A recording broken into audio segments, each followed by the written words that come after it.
नमस्कार, मैं हूं आपके साथ ज्योति कनौजिया। आइए रुक करते हैं फटाफट खबरों की ओर।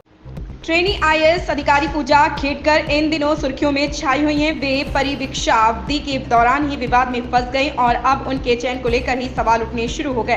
दरअसल सिविल सेवा परीक्षा के दौरान पूजा खेड़कर ने दावा किया था कि वह मानसिक रूप से दिव्यांग है और उन्हें देखने में भी समस्या है, लेकिन हैरानी ये है कि बिना जांच के ही उनका प्रशासनिक सेवा में चयन हो गया। बंगला और गाड़ी की मांग को लेकर विवादों में आई पूजा खेड़कर अब व्हाट्सएप पर बात किए जाने को लेकर विवादों में है। जम्मू कश्मीर के बारामूला जिले में भूकंप के झटके महसूस किए गए। उत्तरी कश्मीर के इस जिले में दोपहर 12:26 पर भूकंप के झटके दर्ज किए गए। रिक्टर स्केल पर इनकी तीव्रता 4.1 रही। भूकंप का केंद्र सतह से 10 किलोमीटर नीचे रहा। राष्ट्रीय भूकंप विज्ञान केंद्र ने इसकी जानकारी दी। फिलहाल इससे किसी तरह के नुकसान की जानकारी नहीं मिली। नेपाल में खराब मौसम लोगों के लिए आफत बना हुआ है। बताया जा रहा है कि आज यानी शुक्रवार सुबह मध्य नेपाल में मदन आश्रित राजमार्ग पर भूस्खलन की वजह से लगभग 63 यात्रियों को ले जा रही 2 बसें त्रिशूली नदी में बह गई। दोनों चालकों समेत सभी लापता बताए जा रहे। ऐसा माना जा रहा है कि इनमें 7 भारतीय भी शामिल थे। बिहार के पूर्व मुख्यमंत्री और राष्ट्रीय जनता दल के सुप्रीमो लालू प्रसाद यादव परिवार के साथ मुंबई रवाना हो चुके। वह रिलायंस इंडस्ट्रीज के चेयरमैन मुकेश अंबानी के छोटे बेटे आनंद अंबानी की शादी समारोह में शामिल होंगे। लालू के साथ उनकी पत्नी राबड़ी देवी, बेटी मीसा भारती, बेटा तेजस्वी यादव और बहू राजश्री यादव भी शामिल हैं।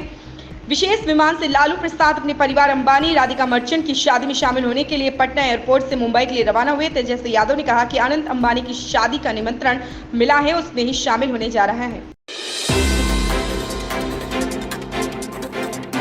राष्ट्रीय स्वयंसेवक संघ आरएसएस के प्रांत प्रचारकों की 3 दिवसीय वार्षिक बैठक शुक्रवार को रांची में हुई। संघ के प्रमुख मोहन भागवत, महासचिव दत्तात्रेय होसबाले, राष्ट्रीय कार्यकारिणी सदस्य और सभी प्रांत प्रचारकों समेत अन्य शीर्ष नेता इस कार्यक्रम में शामिल हुए।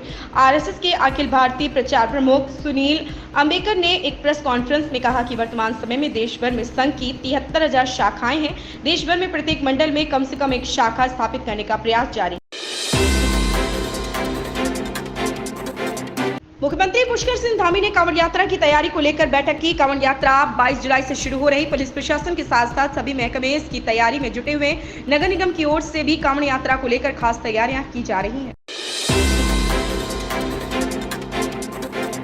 भारतीय क्रिकेट कंट्रोल बोर्ड बीसीसीआई ने हाल ही में पूर्व भारतीय बल्लेबाज गौतम गंभीर को टीम का मुख्य कोच नियुक्त किया था। गंभीर के पदभार संभालने से पहले ही बोर्ड ने उन्हें झटका दिया। रिपोर्ट के अनुसार गंभीर ने फील्डिंग कोच के लिए जोंटी रोड्स का प्रस्तावित किया था, जिसे बोर्ड ने स्वीकार नहीं किया। रोड्स दुनिया के बेहतरीन फील्डर माने जाते हैं, लेकिन बीसीसीआई का मानना है कि सहायक स्टाफ भारतीय ही होना चाहिए।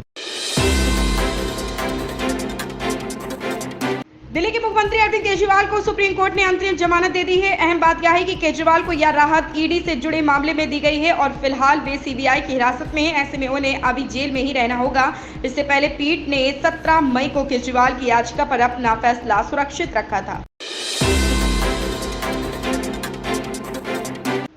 आज यानी 12 जुलाई को आनंद अंबानी और राधिका मर्चेंट एक दूजे के हो जाएंगे। मुकेश अंबानी के छोटे बेटे आनंद अंबानी और वीरेन मर्चेंट की बेटी राधिका मर्चेंट की शादी लंबे समय से चर्चा का विषय बनी हुई है। आनंद और Radhika Jio world convention centre Bandra Kurla complex में अपने करीबी दोस्तों और परिवार के सदस्यों की मौजूदगी में शादी करेंगे। शादी के बाद 13 जुलाई को शुभ आशीर्वाद होगा और 14 जुलाई को मंगल उत्सव या रिसेप्शन के साथ उत्सव का समापन होगा। मेहमानों की सूची में हॉलीवुड और बॉलीवुड की मशहूर हस्तियां, खेल जगत की हस्तियां और राजनेता शामिल हैं। महाराष्ट्र विधान परिषद चुनाव के लिए आज मतदान हो रहा। परिषद की 11 सीटों के लिए मतदान सुबह 9 बजे से शाम 4 बजे तक होगा। वहीं वोटों की गिनती शाम 5 बजे से शुरू होगी। इन 11 सीटों पर कुल 12 उम्मीदवार मैदान में हैं। यह चुनाव इस साल के अंत में राज्य में होने वाले विधानसभा चुनाव से कुछ महीने पहले हुआ। इन खबरों में फिलहाल इतना ही। बने रहे हमारे साथ।